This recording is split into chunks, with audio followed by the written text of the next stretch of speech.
මේසයක් මත ඇති ලී කුට්ටියක් රූපේ දක්වා ඇති ආකාරයට දුනු තරාදියකින් අදිනු ලැබේ. බී දුනු තරාදියේ අගය නිව්ටන් 50ක් නම් ඒ දුනු තරාදියේ අගය විය හැක්කේ.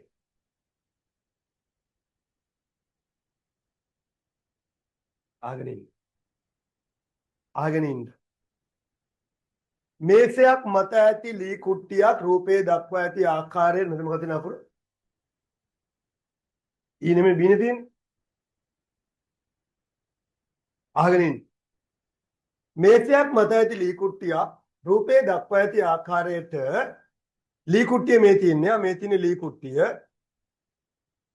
බීදුණු තරාදියක් මගින් අදිනු ලැබේ.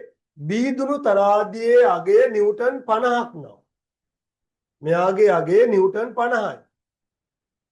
නම් ඒ දුරු තරාදිය අගය විය හැකියි. දැන් අපිට පේනවා මේ හේදුණු තරාදිය මේ පැත්තට හයි කරලානේ තියෙන්නේ. හවුද? ඔව් හයි කරලා තියෙන්නේ. මේසයක් මත ඇති ලී කුට්ටියක් රූපේ දක්වා ඇති ආකාරයට බී දුණු තරාදිය මගින් අදිනු ලැබේ. බී දුණු තරාදියේ අගය නිව්ටන් 50ක් නම් මේ අදිදි මේකේ අගය 50යි. දැන් මේක එනවද පුතේ මේ පැත්තට ගැලවිලා? එන්නේ නැහැ නේද? මෙයා නිශ්චලව ඉන්න ඕනේ නේද? එහෙනම් සංප්‍රයුක්තය ශුන්‍ය වෙන්න ඕනේ. එහෙනම් මේ පැත්තට 50ක් අදිනවා නම් මෙයාගේ අගයත් මොකක් වෙන්න ඕනේද? 50ක් වෙන්න ඕනේ. B අගයට සමාන වෙන්න ඕනේ. ඒකට තමයි නිශ්චලයි. නැත්නම් මෙයා එන්න බෑ මේ පැත්තට. මෙයා එනවා කියලා කියන්නේ නැහැ. අනිත් එක එන්න විදියකුත් නැහැ. මේක හයි කරලා තියෙන්නේ. පැහැදිලිනේ?